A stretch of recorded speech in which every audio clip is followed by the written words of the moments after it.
Good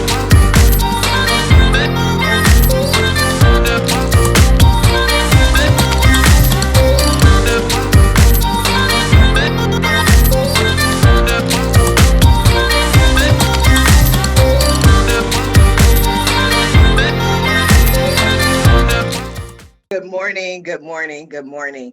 And thank you for joining me on another episode of the Roundtable Talk Show. I am your host, Sharifa Hardy, and I have an incredible show for you today. I was speaking with some of the guests backstage, and I'm already interested. I'm already intrigued. I can't wait to find out what the discussion is going to be like today. But before I go ahead and introduce today's guest, I am going to do what I always ask you to do every day of the week, Monday through Friday, and that is to go out and be an evangelist for the Roundtable Talk Show. There's someone in your neighborhood, in your house, in your network who needs this information. Maybe they're a coworker, maybe they're at your job. But if you do not share this information, how are they going to be better entrepreneurs? How are they going to be better small business owners? Or maybe we're just going to help them improve their lives. But they won't have this information unless you go ahead and share the show.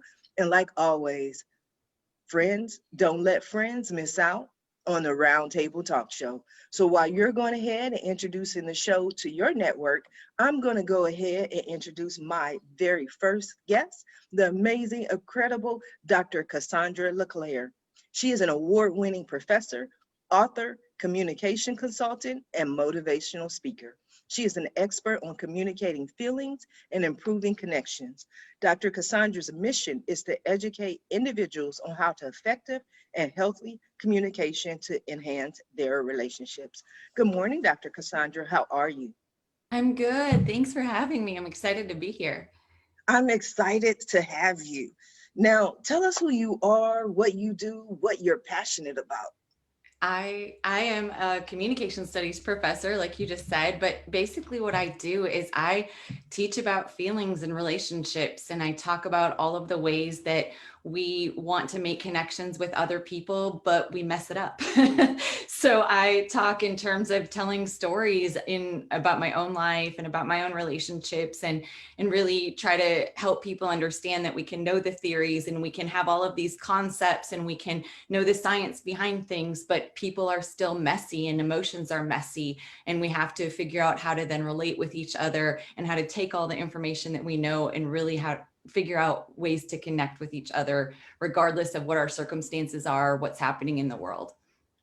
Why are you so passionate about communication? Did somebody not talk to you? Did you want them to talk to you? And you're like, I got to figure this out. It's funny you say that. No, I joke that I teach other people how to use their voices because I didn't know how to use my own. Mm-hmm. And that's something that's always been really important to me is I'm a survivor of childhood sexual abuse. And I never talked about it. I never told anyone. I never stood up for myself. I didn't know how to do a lot of the things that I empower other people to do. And so it's something that's just really important to me to establish ways for people to feel solid and secure in themselves and their own identities, because we can't have healthy relationships with others if we don't have that solid base within ourselves. And so it's a lot of just really kind of breaking down some of the stereotypes we have about what relationships are supposed to be, really breaking down, your stereotypes even about yourself and your ways of being and your ways of communicating, and figuring out how to really have an authentic relationship with somebody instead of just a relationship that you're like kind of into or sort of happy with or what have you. Wow, I'm sorry to hear what happened to you. Now, just listening to you and looking at you, people would assume that you have this perfect, ideal life. You seem up, you seem bubbly, professional. You're a doctor. You're like, oh, she must have this perfect life. Now, you mentioned you didn't have your voice. How did you find your voice? So for me, I really did go through my life and I thought I was fine. I really thought, the abuse doesn't matter. I don't ever need to talk about it because I'm just going to prove my abuser wrong and I'm going to be amazing. And I'm going to show the world how awesome I can be. But what happened is I had that undercurrent of fear and anxiety because I wasn't ever addressing the abuse. So on the surface, I looked shiny, happy, pretty, successful. And inside, I was kind of a mess. I was constantly frantic. So it wasn't until a couple of years ago, actually, my family, we were hit by a drunk driver. Oh, And wow. Sorry to that, hear that. thank you. We were very fortunate. The physical injuries were very minor, but what happened after that crash is it rocked me back to this place of being afraid. And I had more memories. I had things that kind of came up from my childhood that I just couldn't push aside anymore. And so I was really forced to dig in and heal from so much trauma. I went back through and really tried to figure out why I was keeping myself in this space and figure out what I needed to do to heal. And for me, that experience led me to write a book. And the book I wrote is called Being Whole, Healing from Trauma and Finding My Voice. And it's about how, yeah, I look wonderfully happy and successful, but inside I was miserable because I wasn't really ever reconciling and addressing pieces of trauma that just kept re-injuring me over and over. And I think that it's really important that I speak on that because that's representative of most people. Everybody's got something. Everybody has some sort of trauma or crisis or stress. And what happens is if we don't deal with it, or if we don't learn to talk about it or learn to express those experiences, they do just come up and re-injure you over and over. So now I get to not only look happy and healthy and successful, I feel it every single day. And I feel a layer of peace inside that I thought was possible for other people, but I never thought I would get to have. So yeah, so I'm passionate about it because I teach other people how to do it. And then I finally figured out how to do it for myself. And now I just want everybody to be emotionally healthy and happy and have great relationships, because that's a big thing in this world. We need more positive connections.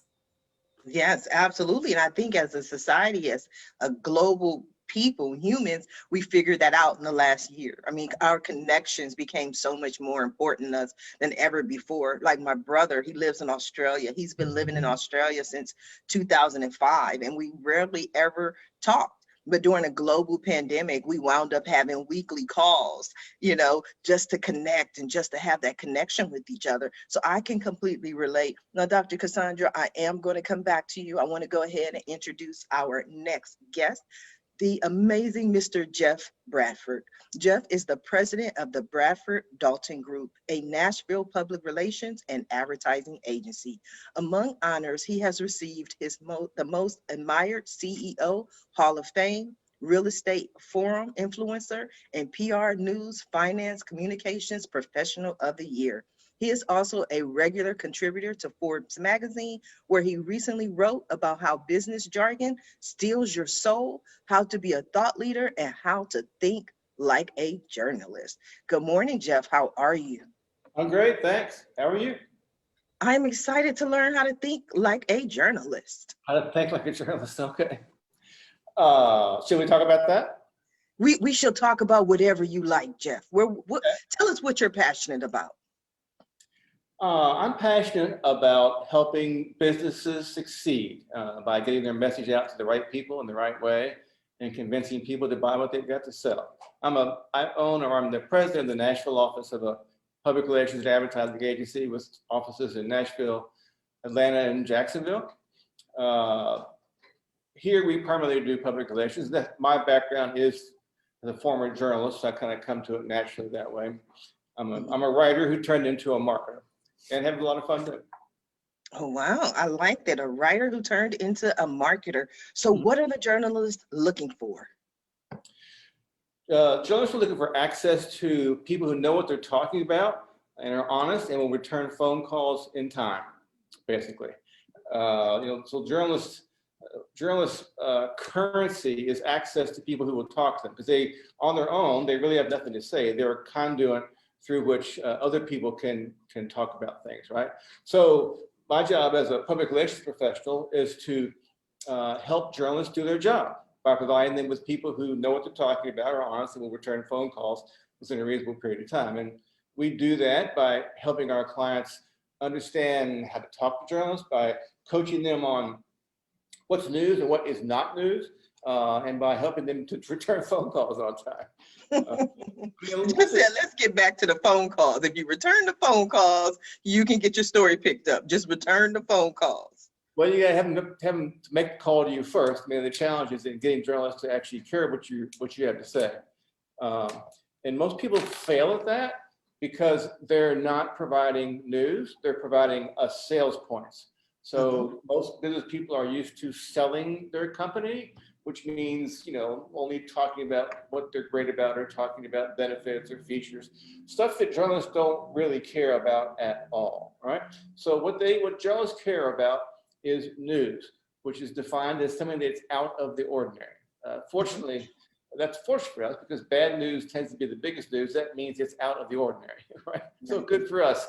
So that means you want to be the first at something, the best, the largest, the smallest, so whatever superlative you want to use. You need to come up with something that sets you apart from the crowd, right? That provides information that no one else knows, that no one else knows from your particular perspective. And that's how we do it. So there's two kinds of news. There's announcements of things that are actually happening. You're hiring someone, you're starting a new division, you're coming out with a new product. And then there is feature news, right? Which is a story about how to write a blog, or a story about how to convince people to love you. I mean, a story about a concept, right? Those are two kinds of stories that we pitch, and we work with journalists across the country, both in local markets and as well as national media like the Washington Post, the New York Times, Wall Street Journal, Time, that sort of thing. Wow, that is so interesting. Now, Jeff, I am going to come back to you. I want to go ahead and introduce our next guest, Mr. Daniel Kuang. Daniel is a wedding photographer. He moved to New Zealand at the age of 8. When someone that he loves, he helps people connect with the people that they love. Good morning, Daniel. How are you? Morning, good, thanks. You're a wedding photographer? Yeah, sorry, feeling quite overwhelmed following Cassandra and Jeff. Why does everybody do that? Everybody says that. They're like, you have all these amazing people and there's me. I'm intrigued just by the books behind you. Thanks. Yeah, so I don't know what to say, but yeah, thanks for having me. You are so welcome. Let's talk about who you are. Who are you? What are you passionate about? So I am wedding photographer. I'm residing in New Zealand, hence it's actually really dark outside. It is 4 o'clock at the moment over here, and Mrs. is upstairs sleeping. That being said, I am wedding photographer, so I've been doing it full time for about 4 years now. Yeah, about 4 years ago, I just decided suddenly, well, not suddenly, I didn't want to be in an office anymore. I wanted to go out and meet people.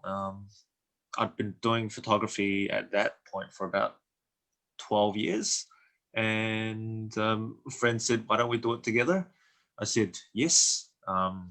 2 months later, she got pregnant and then moved overseas, and I'd already quit my job. Oh, wow. So, yeah. So I just want to clear it. So she got pregnant by somebody else and moved away.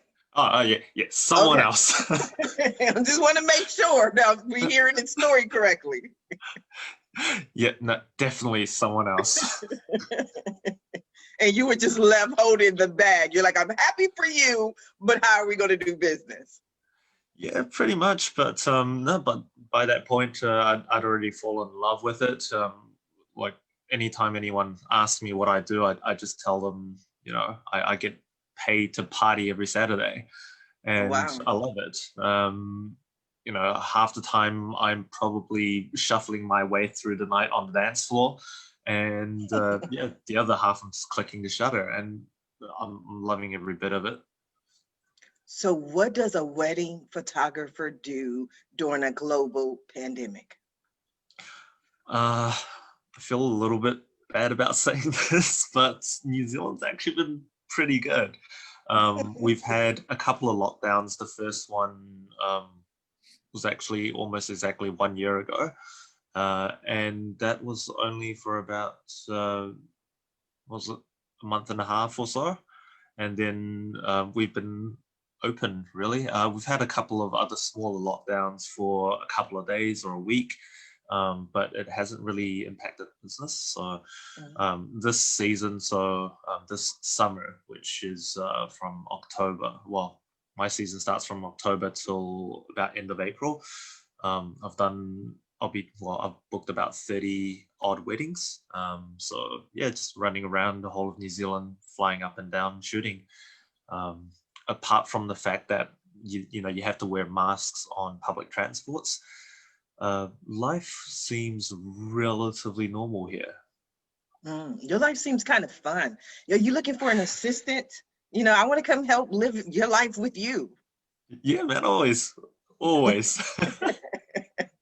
You are so much fun, Daniel. I'm going to come back to you. I want to go ahead and introduce our next guest. Oh, yes, this lady is amazing, Miss Randi Goodman. Randi has produced almost 200 #1 international best-selling authors with her book series, Empowering Women to Succeed, which has become a major success internationally and a 365 Empowering Stories book. Good morning, Randi. How are you? Good morning. Thank you for having me. Thank you so much. You are so welcome. Thank you for being here. So I see, unlike Daniel, your lockdown situation is completely different. Yes. Well, it depends where you are. I'm in the Toronto area. So there's suburbs that have a little more freedom. Toronto is pretty much locked down still. And so we just work with it. I live in the suburbs, so it's good for me when I'm home. But I'm going in and out of buildings, so I have to put the mask on. I just came outside so I can take it off. No, I appreciate that. I love your book cover, Empowering Women to Succeed. Thank you. Thank you. Yeah, we have quite a few. I've produced 7 books, and I am an 8-time #1 international best-selling author. I've helped almost 200 people become the same. I love helping people. I'm also a real estate broker, and I'm an event producer for the Toronto Women's Expo. We created a membership program that's a global program where everybody can learn and grow and connect and showcase their businesses to the world, basically. So I absolutely am passionate about helping people. I call it mental income. So I get a lot of mental income from helping people, and no matter what I do, there's always a huge element of that. I like it. The lady in the book cover, she looks like she's a CIA agent or something. It's like, that's what it's, I don't know. I just find that kind of interesting. Well, they all change. They're all different. And we actually have 4 books coming up. So we are looking for authors who are interested in sharing their stories like you. You're so generous in allowing people a platform to share their story and to connect with others. And that's what it's all about. And I'm definitely on the same page as you in doing the same. And we love to help people get their stories out, whether they want to leave a legacy or whether they want to use it as a marketing tool for their business. I mean, people have so many different reasons for sharing their stories. Maybe it's just a healing exercise. The whole practice of writing and getting it out there is definitely part of one's healing. So there's, whatever the reason is, we're here to support that. Well, I love that. I would be honored. We have to sit down and talk, because that's why I do my talk shows. That is the main reason why I have these talk shows and so many guests, is because as a business consultant, people come to me and they go, Sharifa, I can't be successful because I can't, make a lot of money because I can't be an author because, and they have all these becauses. And it's usually, I have health challenges. I've been through domestic violence. my husband won't let me, whatever it is. And I'm like, no, I guarantee you, I can show you a guest who has been through a similar situation and they're successful. Let me show you about Dr. Cassandra and what she's been through. Let me show you how these people are being successful. And that's what I do with my story of why I'm so vulnerable. I mean, after being laid off 8 times, after being homeless, divorced twice, it's like, I have to be an example so other people can share their stories and we can all grow from it. But what? You're a huge inspiration, a huge Oh, inspiration. thank you. Randy, what started you on this path though? On the whole journey, well, it's I've always loved helping people. Even since I was a kid, I would volunteer for charities. Nobody ever told me to. I just wanted to. So I always had that innate desire to help people. I ran charity galas for years and years through my married years. Then when I separated, it was like, what am I gonna do? I had to figure it out. So I started networking to figure out, what do I want to do? What do I want to be when I grow up? And kind of found that I love business. I ran a manufacturing company when I was 22. Oh, wow. And so I love business and I love events. I did so many events over the years, and it was natural to like put the two together and do business to business events. So I started doing those. Then I took on a partner for a few years in between, and he very creative, had great ideas, and he just kind of plunked the first book cover in front of me with a plexiglass frame and said, this will be our next project. And I was like, sure, why not? Meanwhile, I went to school for science and math, not writing. So writing was not my favorite subject. And here I am, years later. So we partnered for a few years and amicably separated that business partnership, but I continued on with the books and just love being able to help people in that realm, because you just see, like, we just did an Empowering Women to Succeed summit where we interviewed all our past authors, and they got to teach and share their stories and share why they wanted to become published and get their story out there. And it's just so incredible to see so many different points of view, on why they wanted to be that person, but how they're inspiring and motivating and helping others. It's just, it's amazing to surround yourself by people who are like-minded and people who just really, truly, passionately love to help others and lift them up, even if you just touched one person's heart, right? Mm-hmm. I think that is so powerful. I want to go over to Jeff for a moment. Now, Jeff, do you, because they say once a Marine, always a Marine. Do you still consider yourself a journalist? No, I'm a propagandist. Okay. I like that. Propagandist. You said a couple of things I've never heard before, and I speak to PR people all the time. Yeah, especially, Richard's talked to a lot of PR people. I'm sorry? No, I'm a businessman who's a former journalist who knows how to communicate and knows how to talk to people to make things happen. The difference between what I do and what a journalist does is, and one of the reasons I changed, a journalist is reactive. A journalist reports on what other people make happen. A public relations person like me is proactive. We make things happen. And I prefer to make things happen than to watch things happen. So I think that's the main difference. I really like journalists. So I think they're some of the funniest and most intelligent and engaging people that you can run into, and also some of the most cynical and ironic and tough people you can run into also. And I also like that about them. They tend to be very real. You seem very real, because like I was saying, I speak to so many people, but you have a different approach, even from just returning the phone calls. I've never heard anyone say that before. And you're like, this is the essence of how to be successful. Now, the question I have for you, Jeff, is we spoke to Dr. Cassandra. She's passionate about getting out her story. Randy's passionate about helping people and getting out their story. She's helped over 200 people become authors. And then you have Daniel, who thought he was going to talk for 20 seconds and had absolutely nothing to say. But when you pull teeth, you get to the fact that he has a cool life. It's interesting. It's wonderful. When you hear them speak with as a propagandist, what are your thoughts? Does it come to you like, oh, I could tell it this way, or maybe if he approached it this way, the story would be more interesting? You mean how I could tell their story? Yes. Oh, I would just ask them to be honest, and which they're already being. I think they're doing a fine job of telling the story. I mean, Cassandra especially is speaking from the heart and saying vulnerable and difficult things, and that is a surefire way to get people to listen to you. Daniel is also being vulnerable and talking about his journey, about what he likes to do in a very straightforward way. And that is very attractive to people, I think. I think people really, particularly these days, value authenticity, being who you really are. There's so much posing in our world today, a lot of it driven by social media, where it's easy to be a poser behind your anonymity. So I think Daniel's doing a good job being himself. And Randi, I think, is obviously, I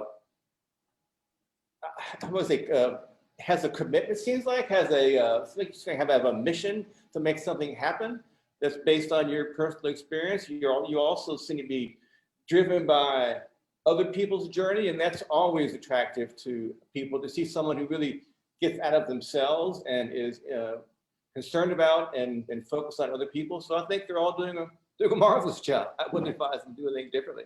I would just advise them to tell their story more if they want to be more well-known. Absolutely. Dr. Cassandra, you're hearing Jeff's opinion and his views on getting the stories out there. What are your thoughts?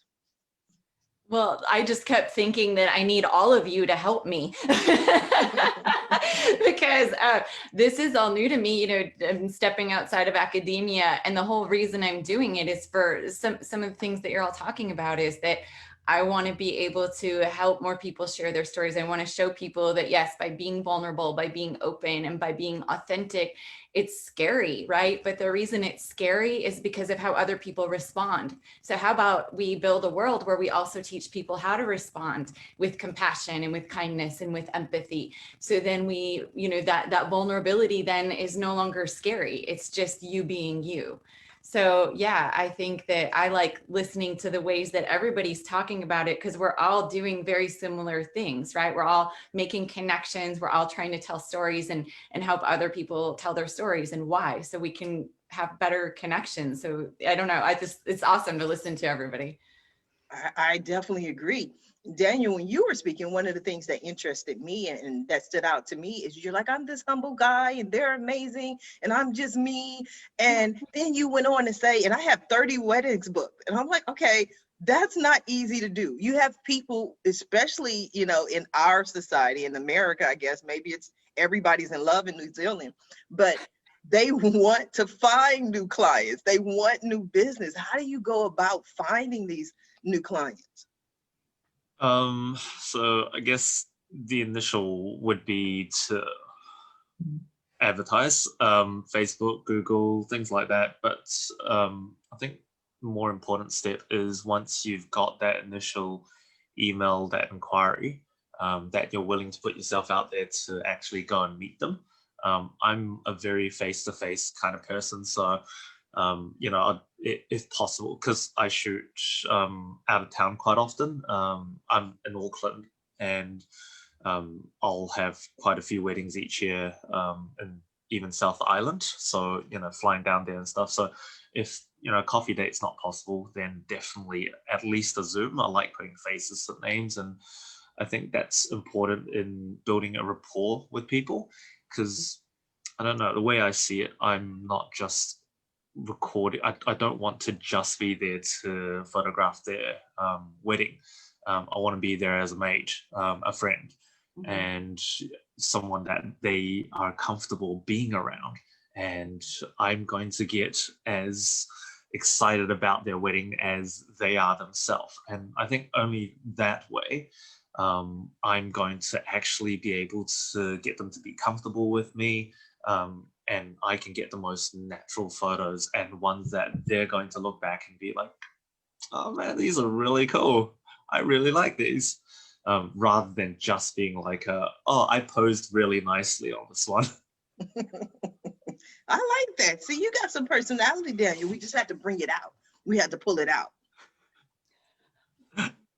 Randi, when you hear Dr. Cassandra speak and she talks about her journey, and Jeff talks about her being authentic, and being authentic is one of the best ways to get your message out there. What are your thoughts, Randi? I totally agree. Like I've always said, you know, being authentic is the best way to connect with people. And it's okay to be a little vulnerable. And I have to say, like, I was listening to Dr. Cassandra, and I wanted to add to what she said, is that what other people think is none of your business. Mm. honestly.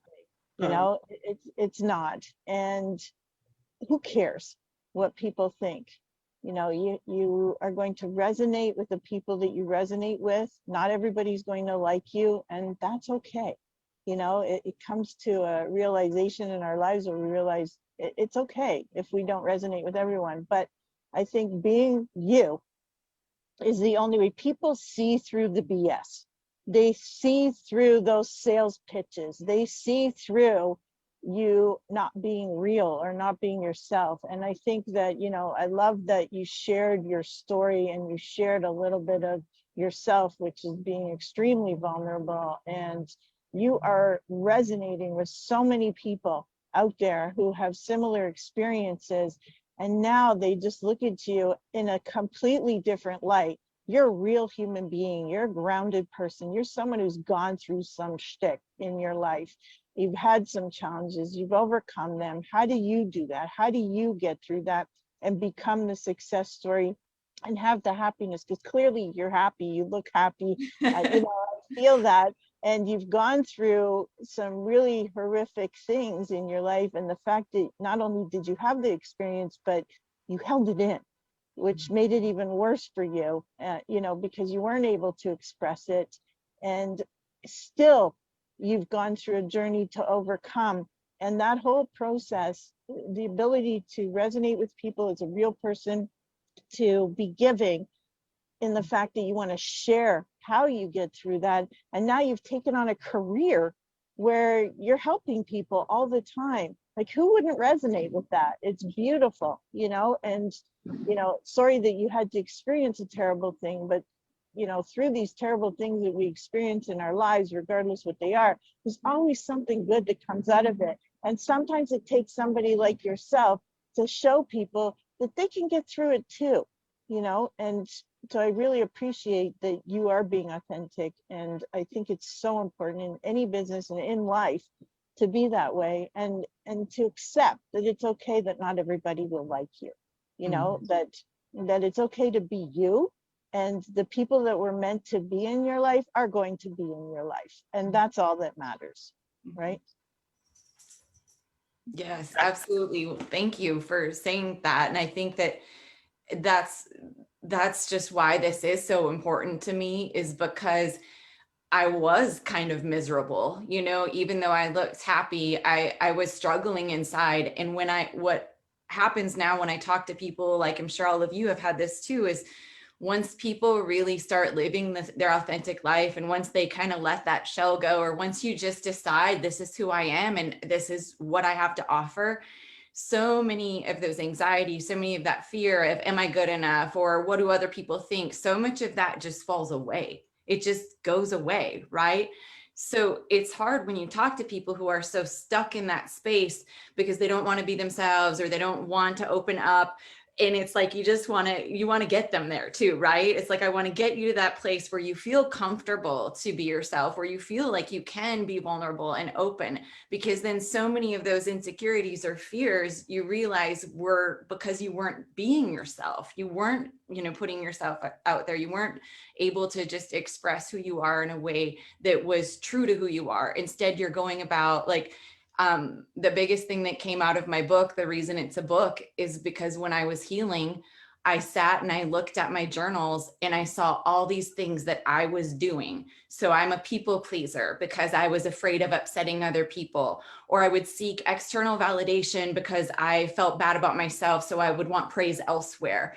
And so like really sitting and looking at the things I was doing that were keeping myself in a miserable space. You know, why am I saying yes to people for stuff I don't want to do? What difference does it make if I upset them, if it's hurting me? You know, so like really, really taking time to think about my own behaviors too. Yes, I've had terrible things happen to me, but then what am I doing right now that's preventing myself from living my best life?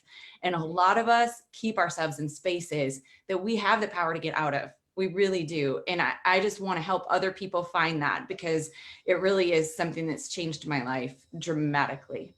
Wow. I definitely think that's powerful, and you are definitely authentic. Sharing your story and the way you phrase it and the way you present it. One of the things that stood out to me about Jeff was the stealing your soul. Like I saw that in certain words. So he talked about the benefits of being authentic. But Jeff, what is the business jargon that steals your soul? Yeah. Well, we've heard it all, right? I mean, leveraging something or a solution or thinking outside the box or draining the ocean or impacting something as a verb. I mean, there's lots of jargon out there that people use in business. And it's really a substitute for thinking. I mean, jargon is really just basically pre-chewed ideas, something that someone's already come up with and wrapped into a little word that you can use to make yourself look like you know what you're talking about. Usually people who use that sort of language, in fact, don't know what they're talking about. And it's a way to sort of mask their lack of knowledge or wisdom or just being on the ball. I'm an English and philosophy major, so I'm definitely not a hardcore business guy, although I'm a hardcore business guy. I'm in the business to make money. But I'm just offended by how ugly jargon is as well. I mean, just they think they're doing damage to our language, and that's what steals your soul, I guess, is that you're saying such ugly and stupid things. So that was what that article was about. Basically, it was a listing of words of jargon that I think should be exercised from our language, and hopefully it will be. I think people are becoming more and more aware of speaking authentically, speaking specifically and as descriptively as they can, versus just using general words that really mean nothing. I think that's what causes a lot of problems in business, is people not being specific enough, not communicating in a way that's actually explaining what's going on, but instead just spouting out a stream of words that mean really nothing. Wow. And so your recommendation is that they just speak, that they just be authentic, speak from the heart, use their language, their words, as opposed to just implementing jargon to cover up what they don't know or what they believe journalists might want to hear. Yeah, I mean, my advice is to use your head, is to actually think and not just react. It's to do the work, to actually learn about what you're talking about rather than just spouting out words that you don't know what they mean. But my advice is to actually buckle down and learn something. Learn something that people want to hear about, right? So it's more difficult. It's certainly more difficult to think for yourself and to reason for yourself and to come up with ways of describing things accurately than it is to simply spout out, I'm going to leverage this and impact the world in a way that helps me think outside the box. That's awful. And it happens all the time, unfortunately. It happens and you hear it from many supposedly intelligent and accomplished people, which makes it worse, which gives it validity, which it shouldn't have. But that's just that's the jargon thing. That's that's one aspect of a lot of things, right? I mean, I think the main thing, I am a writer and I do care about clear communication. And I think people should think about that. People want to write should think about that good writing is simply good thinking. Really, at basis of it, it's really being able to think in a logical, sequential way that proceeds from one thought to another. That's really good writing. That's the essence of good writing. People think that writing is about using the right adverbs or adjectives or being particularly flowery or using large words, but it's just the opposite. Good writing is having concern for your readers, making it easy for the reader to understand what you're trying to say. So, I'm going off on a tangent here, but that's what I think about writing and thinking. And we're so passionate about that here at our firm that we give a writing test. So that's the first screener to get hired here. Before we look at your resume, we give you a writing test. And that's for two reasons. One is because writing is essential to what we do. We're communicators, right? And second, because it is also, I think, believe that good writing is good thinking. It helps me understand, can you really wrap your head around ideas? Can you really explain them in a way that people understand? So that's a ramble on a bunch of topics there. Sorry about that. I love people who ramble. You find out so much information. That's what I do. I just sit here and ramble and babble on for an hour, then I close the show. It was interesting. Randy, I saw you just over there glowing and nodding when Jeff was speaking. What are your thoughts on what Jeff had to say? I just agree with him.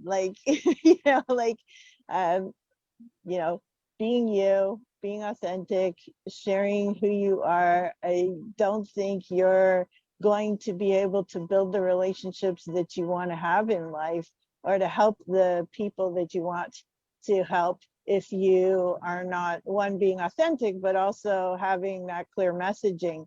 And, you know, I'm not only helping authors to get published, but I'm also, you know, I have live events, I have whatnot, we have marketing that we're doing constantly. If you are not being clear on your message, then you're not getting people to click. You're not getting people to be attracted to what you have to offer. You're not getting them to register. You won't get clients because you don't have clear messaging. I love how Daniel was able to open up, you know, with you know, a little pinch and an arm twist. No, I'm kidding, Daniel. I'm kidding, but it's awesome that you're able to open up and start to share. And now we actually get to hear a little bit more, you know, of what's going on in your life, where maybe in the beginning you're a little hesitant, but you know, now we see, oh my God, like that messaging starts to come through when you're opening up. So sometimes it's, you know, and I'm talking in general now, but sometimes it's a little uncomfortable to do that, whether, you know, if you're talking about something personal, but in business, it's imperative that you do that.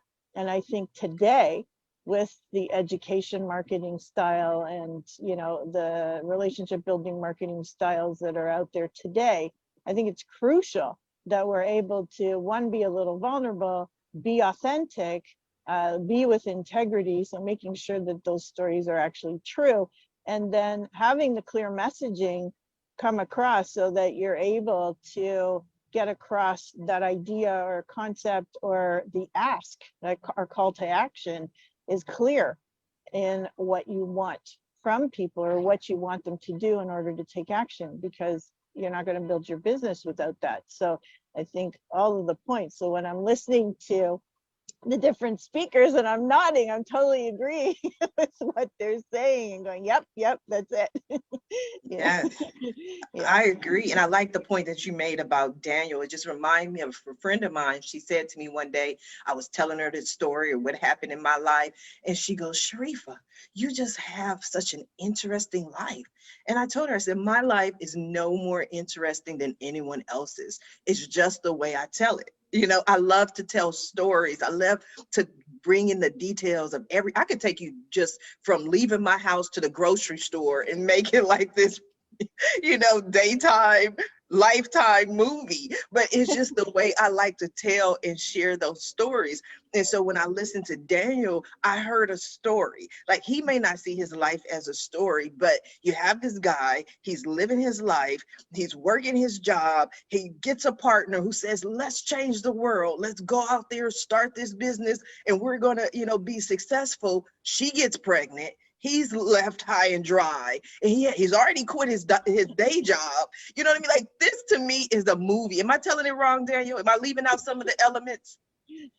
No, that's about it. But I mean, a lot of struggles in between, and at the time I'd actually already gotten a mortgage, so that was hella stressful.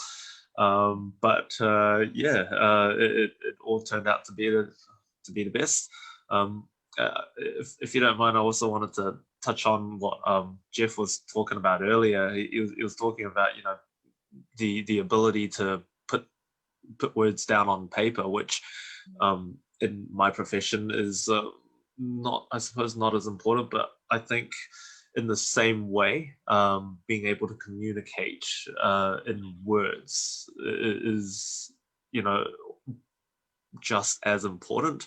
For me, a lot of the times it comes down to, sorry, I didn't mention this before when you're talking about bookings, but a lot of mine actually also comes from people that I meet at the wedding. So, and it also comes to what Randy was, you know, talks about in terms of being authentic. And I feel like I do like being myself when I shoot weddings. And by being me, it's almost like I'm picking the clients, and it's those people that like me. And I've actually just booked the wedding for next season, so I think, what is it, in November.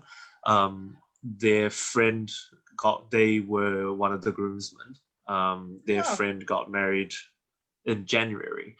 And yeah, right afterwards, him and his missus flicked me an email, and we got talking, met up for coffee, and they booked me. They know what I'm like. They know that I get along with them, and I guess it's just being me and just having fun at the wedding, and they see that I'm not just there to take photos. And yeah.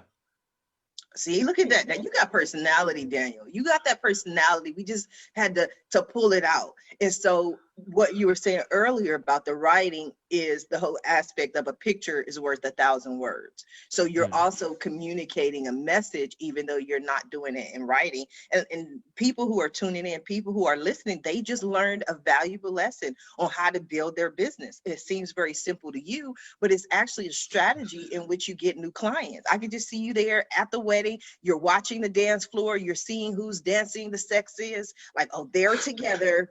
They're going to be married soon. They're the next couple getting married. You just slide up to the group. Here's my card. Is that how it works, Daniel? I don't actually give any cards out anymore. Like I actually never push my photography because for me, I see photography as as an art, and art is subjective. And I think also Cassandra that mentioned it earlier that you can't be friends with everyone. Not everyone's going to like you, and likewise, I don't believe that everyone is going to like my work, but to those people that can appreciate my work and do like my work, I believe they'll find me themselves. If I'm doing such a good job at the wedding, like with the groomsman, he is going to search me out, and him and the missus, they're going to look at my work and they're going to be like, whoa, he's not too bad. Let's get in touch. And then I think being able to validate myself through awards. So last year with pandemic, there was that whole month gap of not being able to go out and shoot. So for the first time, I'd actually entered bits and pieces of awards and things like that overseas, the international ones, to get a bit of recognition. I was lucky enough to get around about, what was it now? I think 22 varying awards from different. Okay, so not to cut you off, no, but that's what I tend to do. Okay. Are you the same man who just sat there and said you were overwhelmed by the company that was here with you? And oh my God, in a month, I won 22 different awards. Did I miss? Randy, help me out. Did I miss something? My head's shaking, like seriously. And the other language, I think one thing that you should do, Daniel, if you don't mind, is to reprogram, and Dr. Cassandra will probably add to this, is to try reprogramming your thinking and your affirmations and whatever you need to do in order to change your thought patterns. But you said you're not too bad. When somebody's, they're looking at your product and going, well, that's not too bad, I want to hire him. You kidding? It's freaking awesome. Like, you got to own it. You got to value yourself. You got to boost yourself up. The people around you are going to boost you up, but you got to do it yourself too. It's all in the mindset. And you got to appreciate the value and the talent that you have. Like, you need to reprogram your thinking patterns, because your words mean a lot. It's what you're putting out to the world. You're not so bad. You are unbelievable. You got 22 awards, and in a month, never mind, it's a month, period. Anybody that's got 22 awards, and you did it in a short time, that is unbelievably awesome. So in a global pandemic, 22 awards, international awards, in a global pandemic. Dr. Cassandra, talk to him. Thank you. Yeah, no, I agree completely. And it's that imposter syndrome, right? That you have to find ways to just let that go, because you also, can we just take a moment to say that with your accent, you could say whatever you wanted, and you just sound so beautiful to me right now that I'm I'm the listening to same everything you way. say, Yes. seriously. Exactly. I don't know about imposter syndrome. I don't know what it involves, but I guess I've always just been raised to be humble. Like it doesn't matter what you do. I guess my parents just they led by example. They were really awesome people, and they've always stayed humble themselves, and that's just I guess how I like to see things. But yeah. Daniel, being humble is different from also valuing yourself. So you can still be humble. I'm very humble. I don't run around going, oh, I did this and I did that. I never do that. It's other people that edify you and lift you up and praise you to other people. You can still be humble, but still value yourself. You have talent. You have an art. You have, just like Jeff, just like Dr. Cassandra, just like myself, just like our beautiful host. You have a talent, appreciate and value that talent, but at the same time, you can still be that beautiful, humble person that you are. Yes, absolutely. Just like Jeff. I mean, how many people are the most admired CEO in the Hall of Fame? Jeff, would you consider yourself humble? No, No? no, I'm a promoter. I mean, I'm humble enough, I guess. I'm a pretty confident guy. I'm pretty know what I'm going to do. I'm going to make things happen. I'm used to making things happen. I'm not really having any false modesty about what I do. I mean, I think that's effective for me.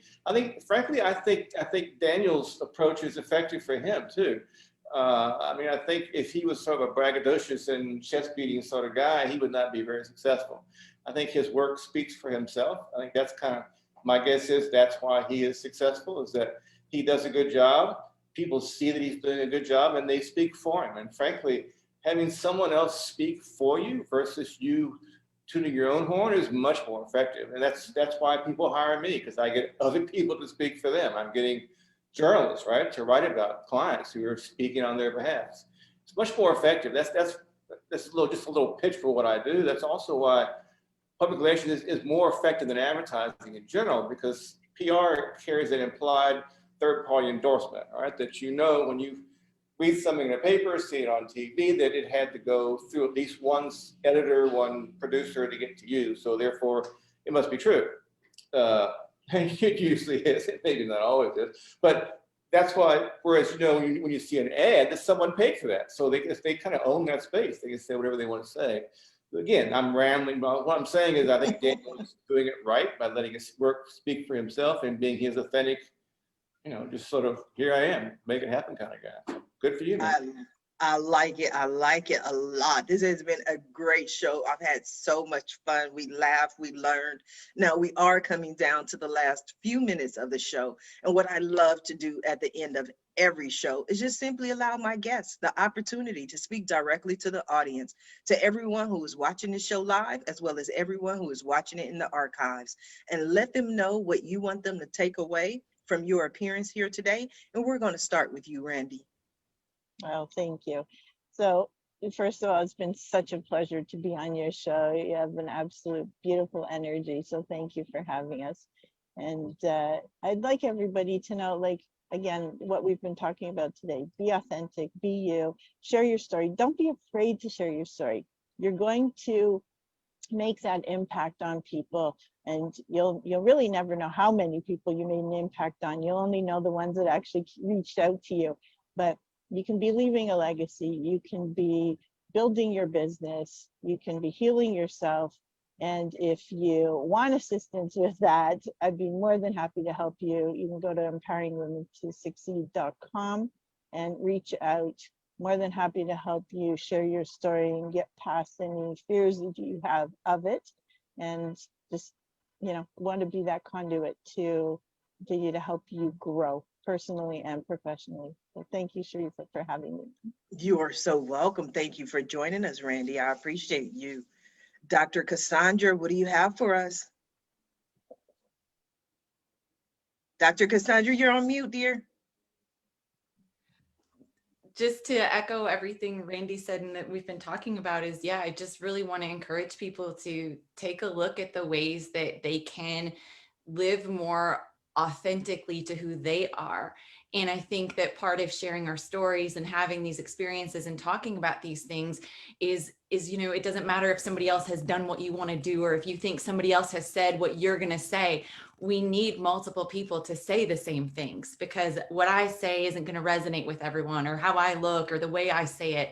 So we really do need more people. There isn't enough people who are willing to share their stories. There aren't enough people who are willing to be open and be vulnerable.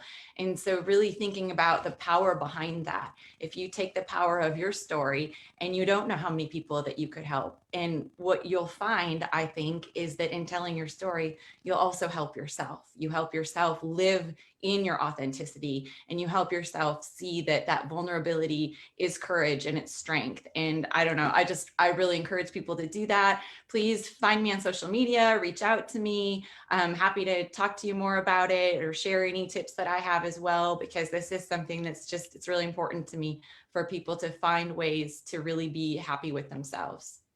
Absolutely. And where can they pick up a copy of your book? It's available everywhere. It should be. Here's what it looks like. This is it right here. Being Whole, Healing from Trauma and Reclaiming My Voice. It's on Amazon, Apple. If you like my voice, you can go to Audible. And I read it. So there you go. Thank you, Dr. Cassandra. Jeff, what do you have for us? Well, first, Sharifa, thanks for having me on. This was fun. And I agree with other people that authenticity is much lacking and much needed today. And I guess my advice would be to take the time to work out what you want to say before you say it, to put some thought into what you're doing, just not sort of vomiting things out, that you're more effective and you're more considerate of other people when you take that time to work out your message in advance and figure out why it might be meaningful to someone else. So I guess my advice is to simply think about the listener, the reader, the other person, not about yourself, and you'll be more effective. And if you need help telling your story, business owners, please go to our website, which is bradfordgroup.com, bradfordgroup.com, for the best PR you can find for the money. Thank you, Jeff. I'm gonna have to check it out. Help me get my story out there and everything I'm doing with this incredible guest on this incredible show. Daniel, we're gonna end with you. We're gonna give you the last word. Well, I don't know. So I guess just to build on the whole, I guess it's become sort of the theme of the book now, the authenticity part. To be authentically, not just be yourself, but actually to be authentically, be interested in other people that you communicate with. I guess that's something I've learned by being in contact with so many people throughout the last couple of years that I've been doing this. And yeah, only by then can you really understand them, and therefore for them to understand you, because it's not just a one-way street.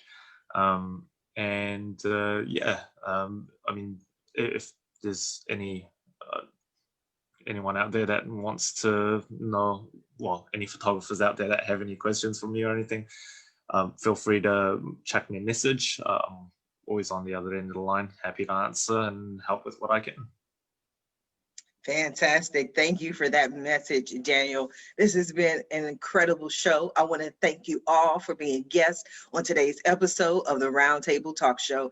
And I especially want to thank everyone who tuned in to watch this show live, as well as everyone who is watching it in the archives. We definitely appreciate your support, but I always ask, please don't just watch the show. Please don't just share the show. We appreciate that, but I ask that you support our guests. Our guests are here with you this morning to share their their journeys to be authentic, give advice, tips, strategies just for you. So please support them. Their website links are in the Facebook post. But as always, don't just visit their website.